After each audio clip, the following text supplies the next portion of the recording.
Buen día a todas, a todos. En principio, gracias Luciana y a todo el equipo por dejarme acompañarlos en estos años de trabajo, por ver cómo algo que es o que parece inicialmente una utopía se convierte en una utopía, ¿no?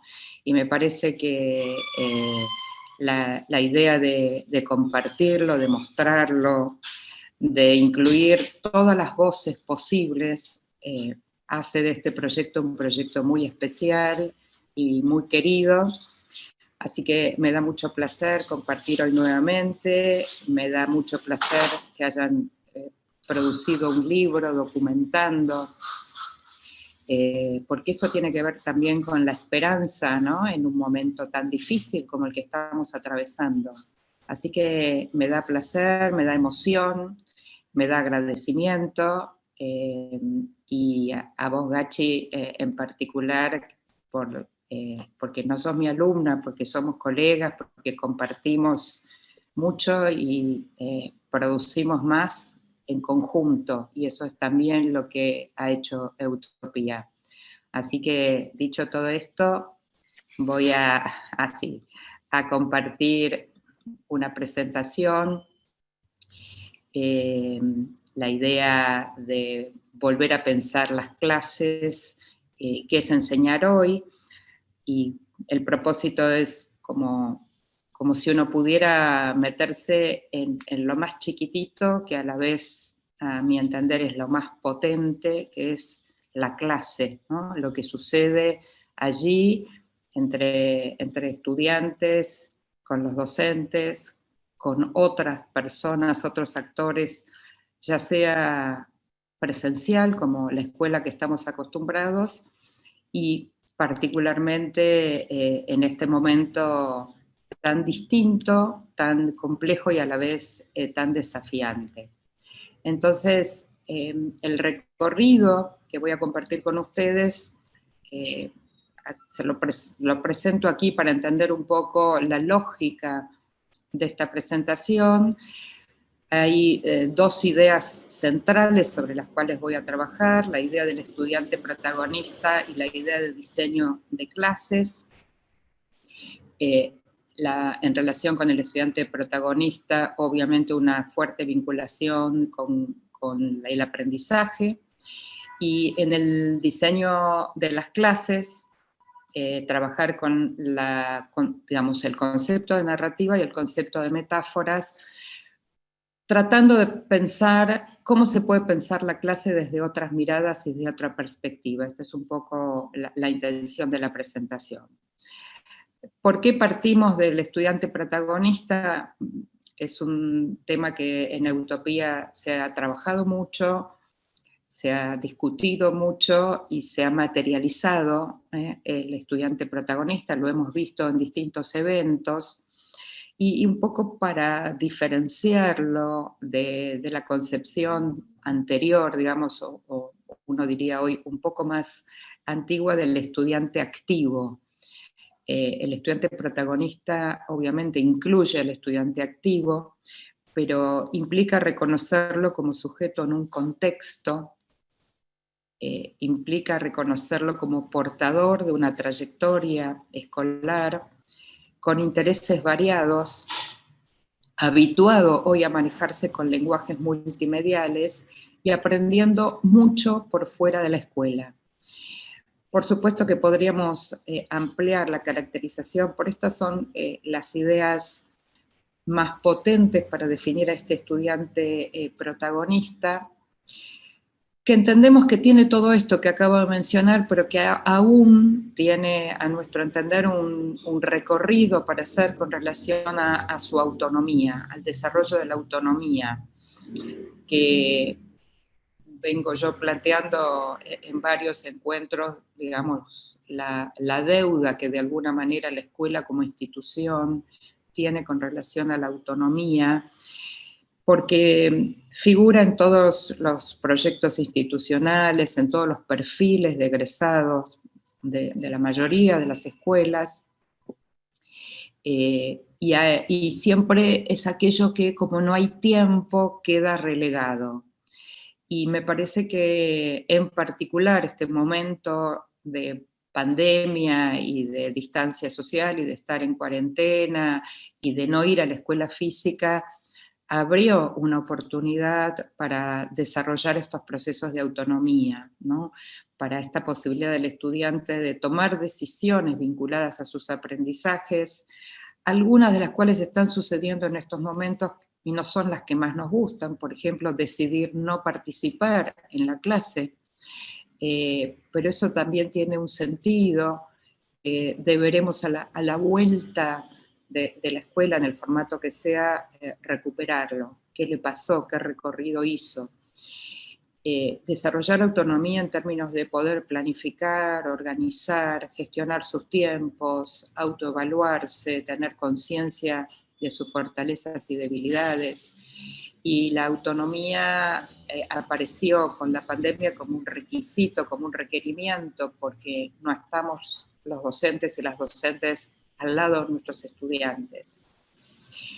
Entonces, en este estudiante protagonista, para nosotros involucrarlos en los aprendizajes, donde fíjense lo que sucede en particular con el tema de la evaluación, que no es el tema del encuentro de hoy, pero que las notas no son lo que en estos momentos de alguna manera traccionan a los estudiantes para participar o para aprender, ¿no? Nosotros planteamos desde esta perspectiva el estudiante protagonista en términos de sus capacidades para colaborar, conectarse con los demás, crear productos, programas, soluciones innovadoras y ponerlas en práctica en el mundo real, porque ya están participando de este tipo de producciones por fuera de la escuela. Y entonces este fenómeno de ese desarrollo de estudiante protagonista que tenemos fuera de la escuela, la pregunta es cómo hacemos para que esté adentro de la escuela este estudiante protagonista. Yo les decía que iba a articular esta idea del estudiante protagonista con la concepción de aprendizaje, entendiendo que hoy el aprendizaje surge de las preguntas que se formulan, de las experiencias por las que transitan, del sentido que les otorgan, porque no se trata solo de transitar por una experiencia interesante o desafiante, sino qué sentido le otorgan los estudiantes y las estudiantes a esa experiencia. Obviamente que el aprendizaje surge de la interacción con otros, surge de los modos de intervenir en el entorno, o sea, si ustedes ven, este aprendizaje no es lo que hago solo adentro del aula o adentro de la escuela, sino cómo, de alguna manera, como en Utopía lo plantean, cómo cambio el mundo, ¿no?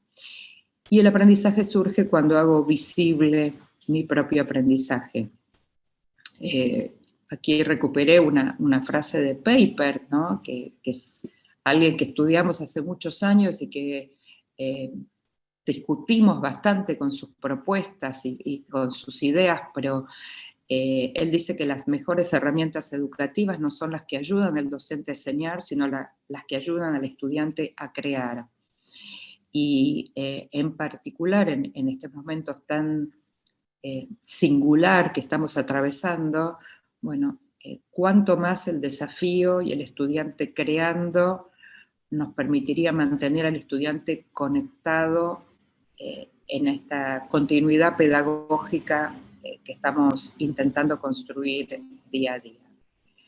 También recuperar de Ellen Langer, en su precioso libro de aprendizaje consciente, y ella en ese libro caracterizó el aprendizaje consciente con estas 5 ideas. Ella dice que hay que estimular en los estudiantes el aprendizaje consciente y lo caracteriza como apertura a la novedad, como un estado de alerta ante las diferencias, y acá podemos hablar de todo tipo de diferencias, de trayectorias, de intereses, de modos de aprender, de contextos, de sensibilidad frente a los diferentes contextos, ¿no? Hoy hablamos mucho de la empatía frente a quien está del otro lado y a las distintas circunstancias por las que atraviesa cada estudiante. la conciencia plena de que no hay una perspectiva, sino hay múltiples perspectivas, y esto es de los aprendizajes creo que más relevantes que podemos hacer en estos días, y una orientación en el presente, ¿no? Esta idea de las preguntas que los estudiantes, venimos haciendo desde que yo era chica y seguramente de antes, y esto para qué me sirve, y qué hago con esto que estoy aprendiendo, y cómo cobra hoy un sentido mucho más potente pensar el sentido de lo que aprendemos. Por otro lado, y entrando al campo de la enseñanza, o sea, corriéndonos un poquito del estudiante y entrando en nosotros, las y los docentes, esta primera idea de renunciar al método único de enseñanza, ¿no? Que la pregunta hoy, con este contexto particular, ¿no? Vienen preguntas: ¿qué es mejor? ¿Qué método es mejor que otro? ¿Qué plataforma es mejor que otro? ¿Qué modo de conectarse es mejor que otro? Como si hubiera uno mejor que otro, ¿no? Y me parece que acá la idea es multiplicar y salir de la idea de lo único, en el método, en la plataforma, en el recurso, en el modo de comunicarnos. Entonces, planteamos primero la experiencia, esta vieja discusión entre primero la teoría y después la aplicación, creo que resignificada hoy, de partir de una experiencia, y como bien planteaba ya John Dewey, no toda experiencia es educativa, hay experiencias educativas y antieducativas, pero partir de una experiencia significativa que permita multiplicidad de sentidos, porque el sentido se lo da cada estudiante, y yo como profesora puedo ayudar a construir sentido, pero no hay un único sentido. Variedad de dispositivos, y dos ideas, digamos, fuerza que nos están atravesando en estos momentos y que vienen atravesando los procesos de cambio, que es la incertidumbre, o sea, cómo convivir con la falta de respuestas certeras, y cómo convivir con la diversidad. Entonces, desde allí, plantear y pensar cómo diseñar esta enseñanza.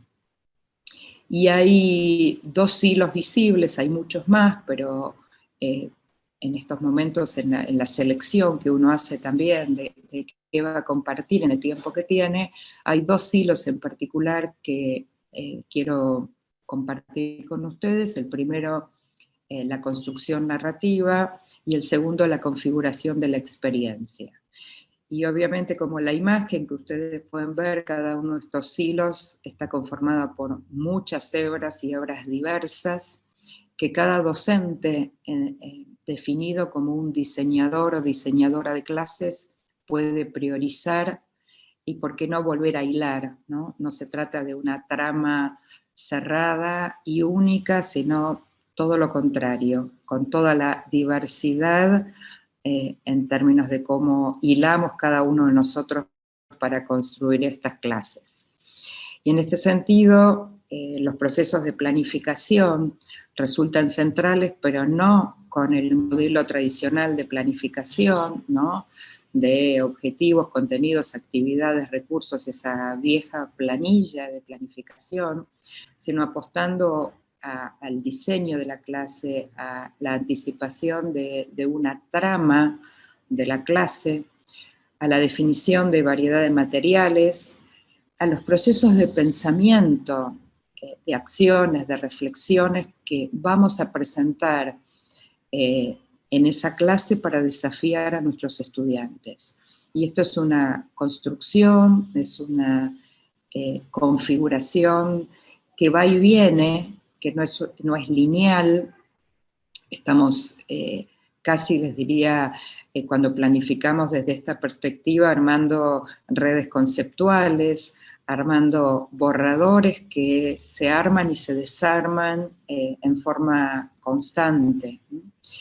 Entonces, en este diseño de experiencias de clase, la intención de renunciar a esta pauta dominante y lineal que tiene históricamente la clase, a la creación de nuevas rutas, nuevas intersecciones, donde no hay espacios vacíos. Estos espacios están llenos de muchas cosas, como podemos ver también en la imagen, con líneas de fuerza, rutas dominantes, con mucha historia detrás, con muchas historias en realidad detrás, y donde nosotros, profesoras y profesoras, tratamos de adaptar a esos caminos, algunos peleando por romperlos, con conflictos de cómo romper estos caminos históricos, tradicionales, pero a su vez pensamos que esto deviene en como una especie de onda expansiva que lo que hace es conferir nuevos significados. Y esta construcción para nosotros implica cruzar fronteras, negociar, redefinir, ¿no? Y salir de este modelo de clase armada donde sé cómo comienza, cómo se desarrolla y cómo termina. Pero al mismo tiempo sí me planteo en este diseño de clase algunas cuestiones vinculadas al inicio de la clase que para nosotros en muchos trabajos que venimos haciendo en conjunto con Gachi, con todo el equipo nuestro, tiene la potencia del inicio de la clase, ¿no? Y lo primero que hice fue recuperar una hermosa idea de Brunner, ¿no? Que él dice que es necesario enseñar mejor para que se aprenda mejor.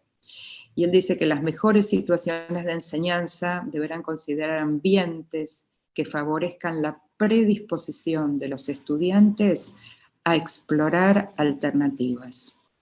Y cuando nos posicionamos en este inicio de la clase, sabemos cómo va a empezar la clase, tenemos claro el propósito de la clase, pero no vamos a saber exactamente cómo va a transcurrir esa clase. Porque en este inicio lo que necesitamos y queremos es desafiar y provocar, porque es la primera aproximación al objeto de conocimiento, el inicio de la clase. Es un momento privilegiado, por un lado, para conocer los saberes previos de los estudiantes, pero no solamente eso, también nos importa traer el sentido común, es decir, armar este inicio de clase no solo con recuperar los saberes y las ideas previas de los estudiantes, sino también traer el sentido común, qué dice el afuera, qué dicen los otros que no están en la clase acerca de ese conocimiento. Y entonces plantear desafíos que obviamente marquen un desequilibrio, que interpelen, que causen asombro, duda, curiosidad, sorpresa, incredulidad y cierto grado de incomodidad, ¿no? Y hay que atravesar este grado de incomodidad y como docente acompañarlo, sostenerlo, porque también para nosotros es un grado de incomodidad, no debe ser solo para los estudiantes. Entonces este inicio de clase nos propone algunas preguntas, ¿qué enseñamos? ¿Qué vale la pena enseñar? ¿Qué tiene sentido enseñar? ¿Cuál es la complejidad de ese saber enseñar? ¿Qué es lo sustantivo? Pregunta que hoy da vuelta en todos los webinars y conferencias que hay alrededor del mundo. ¿Qué tiene sentido enseñar hoy en este contexto, con lo que ha sucedido? ¿Cómo fue construido ese saber desde la propia disciplina? ¿Es posible crear una situación que evoque esa construcción de saber inicial? ¿Cuáles son los abordajes actuales de este contenido? Y podríamos seguir utilizando preguntas que lo que hacen es sentarnos a pensar, a diseñar, a bosquejar, a hacer borradores de esa propuesta de clase. Entonces pensamos en diseñar experiencias de clase con lógicas no tradicionales, que obviamente nos lleva a pensar en distintas maneras de configurar estas clases. Y entonces una propuesta que venimos probando, experimentando en distintos lugares con Gachi es plantear, tomarnos de las metáforas y pensar algunas clases a partir de pensar algunas metáforas. compartimos algunas, aquí obviamente hay muchísimas más, y vamos a tomar una en particular para mostrar cómo lo pensamos. Dar clase con la boca cerrada, que es un título de un libro que nosotros usamos bastante en la educación superior, cómo es dar clase con la boca cerrada como una propuesta en la enseñanza superior. El alumno propone y el maestro cómo dispone. La metáfora de la clase como escenario, la metáfora de la clase sin aula, la metáfora de navegar mar adentro, la metáfora de la clase anfibia, la metáfora de la clase puente, y por supuesto la lista es interminable, estos son algunos ejemplos, y nosotras en particular elegimos para mostrar ahora la clase como montaje. Y elegimos la clase como montaje estudiando de adolescentes y jóvenes que estudian cine y aprendiendo cómo es esta historia de montar una película. Y entonces fíjense que en el montaje hay un proceso de edición para ordenar los planos y secuencias de la película de forma tal que el espectador los vea como quiere el director. Y esta es un poco la tarea del montaje. Ahora, la manera de colocar los diversos planos puede cambiar completamente el sentido y por lo tanto el mensaje que se propone en la película. Es en el montaje finalmente que se construye esa película, se cambian secuencias, se suprime lo que no gusta, se añade, se acorta el ritmo. O sea, no es una acción técnica de poner, sacar, cortar, es una acción reflexiva acerca de cómo ayudo a construir sentido, sabiendo que además cuando esta película está producida y está entregada de alguna manera a los espectadores, se vuelve a construir nuevos sentidos, porque cada espectador le va a encontrar un sentido hasta contradictorio, diferente, y por eso nos pasa que dos personas ven la misma película y una piensa, le da un sentido, una explicación, piensa que la película le quiere enviar tal o cual mensaje, y el otro que vio la misma película piensa exactamente lo contrario. Entonces, pensar la clase como montaje, la metáfora, nos hace pensar en el diseño de una clase no lineal, en el diseño de una clase con muchas alternativas de montaje. Para los estudiantes esto puede ser un cuento, ¿no? Con algunas preguntas que nos hacemos, ¿no? Cuando el montaje es invisible, crea realidades que pueden entenderse como narraciones literarias que ubican a cada estudiante en ellas, los involucra, los ubica como protagonista, ¿no? Preguntas que nos hacemos. Y cuando el montaje es artificioso, pone, saca, ordena, sin favorecer la creación de narraciones potentes que interpelen a nuestros estudiantes. ¿De qué tipo de montaje estamos hablando? Porque efectivamente no hay una sola manera de montar una clase tomando la metáfora del cine. Y la otra idea que les había propuesto era la idea de la clase como construcción narrativa, y tenemos los maravillosos aportes de Brunner, que nos han hecho pensar mucho en la cuestión de la narrativa, entendiendo que la narración constituye una importante forma de pensamiento y un vehículo relevante para la creación de significado, porque los relatos que nosotros construimos y compartimos ofrecen mundos alternativos, ¿no? Narrar ofrece esa capacidad de encontrar un sentido, ¿no?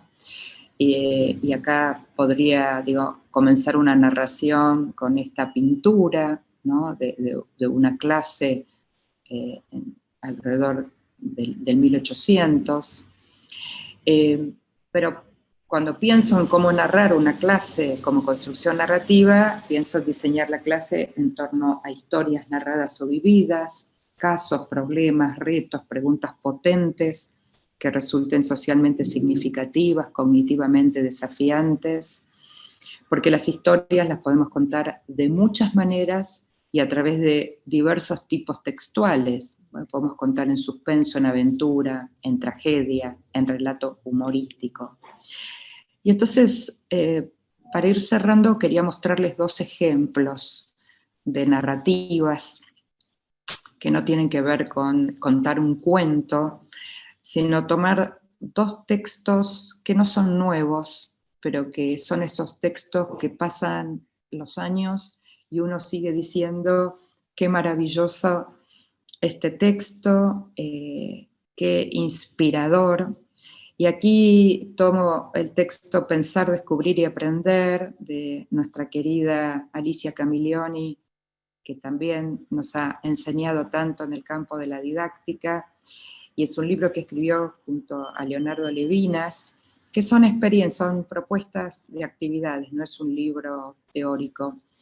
Y elegí una de las actividades que plantea, que se llama La historia del bisabuelo inmigrante, y que la historia comienza con ofreciéndole al estudiante este relato que dice que es un 31 de diciembre, la familia Loda está reunida en la casa del abuelo para recibir el nuevo año 1960. Mientras esperan la hora del brindis, luego de cenar, los nietos rodean al abuelo y le piden que les cuente la historia de la familia. Y empiezan algunas preguntas de los nietos: ¿dónde nació tu padre? Le contesta el bisabuelo: no nació en la Argentina, fue un inmigrante. Y empiezan las preguntas: ¿qué es un inmigrante? ¿De dónde vino? Etcétera, etcétera. Y esta historia, que empieza con este relato, lo que le propone a los estudiantes es un juego con muchas cartas, con informaciones diferentes para cada equipo. Y el objetivo de este juego es reconstruir la historia del abuelo inmigrante trabajando como historiadores. Y entonces, solo a modo de ejemplo, él reparte cartas a cada equipo. Por supuesto, eso significa que cada equipo tiene una parte de la información. Y esto obviamente abre un mundo de posibilidades, de todas las conexiones que podríamos hacer con relación al tema de la inmigración, con relación al tema de las historias familiares, y así sucesivamente. Y el segundo ejemplo lo tomo de este también libro que tiene muchos años, de Gardner, La educación de la mente y el conocimiento de las disciplinas, donde Gardner trabaja con lo que él llama preguntas potentes, ¿no? Con la idea de menos cantidad y más profundo, con todas estas ideas que seguimos discutiendo hasta el día de hoy. Y simplemente de lo que él plantea en el texto, también compartir un ejemplo de lo que podía constituirse en esta clase narrativa. Él plantea 3 enigmas, uno de ciencias sociales, uno de ciencias naturales y uno de matemática y música. Yo tomé aquí el de ciencias naturales, y simplemente el relato empieza diciendo que hacia 1830, mientras Darwin navegaba alrededor del mundo en el Beagle, la mayoría de los biólogos, incluyendo el mismo Darwin, creía en la inmutabilidad de las especies. Darwin empezó a dudar de sus convicciones después de una visita al archipiélago de Galápagos, y le impresionó la abundancia de la flora y la fauna, pero lo que más le intrigó fue que hubiera tantas variedades de pinzones, 3 en total, en un archipiélago tan pequeño. Y entonces él propone, por ejemplo, y aquí comparto una de sus ideas, poder elegir en posicionarse como biólogo, como artista o como historiador. Como biólogo, preguntarse por qué son tan distintos entre sí los pinzones de las islas vecinas. Como artista, observar los pinzones porque quiero utilizar la música, el baile o el dibujo para plasmar mi experiencia de encuentro con los pinzones. Y como historiador, centrarme en qué ocurrió cuando Darwin se encontró con los pinzones, como historiador trato de establecer los hechos, el contexto, etc. Como ustedes verán, 2 ejemplos, y hay muchísimos más, pero a modo de ilustrar esta idea de la construcción de la clase como una narrativa.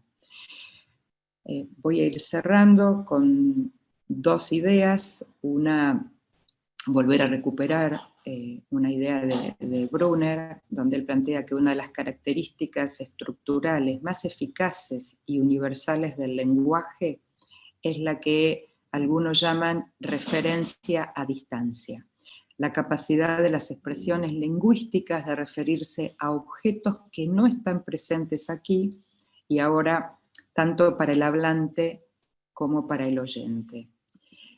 Y la segunda, y con esto voy a cerrar mi presentación, una idea a mi gusto de mucha lucidez y potencia para pensar de Denis Nachmanovich en sus diferentes textos sobre la idea de incertidumbre y diversidad. Y ella dice que el desafío de la contemporaneidad es el de la convivencia con la incertidumbre y la diversidad.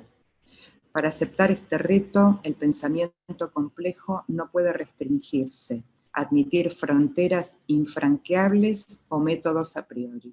Es preciso saltar las alambradas conceptuales creadas por las disciplinas modernas, regidas por la pretensión metódica, y abrir un espacio de pensamiento multidimensional capaz de producir sentidos ricos y fértiles, pero no garantizados ni absolutos. Y esto creo que es lo que Utopía está intentando hacer, y celebro la incertidumbre y la diversidad.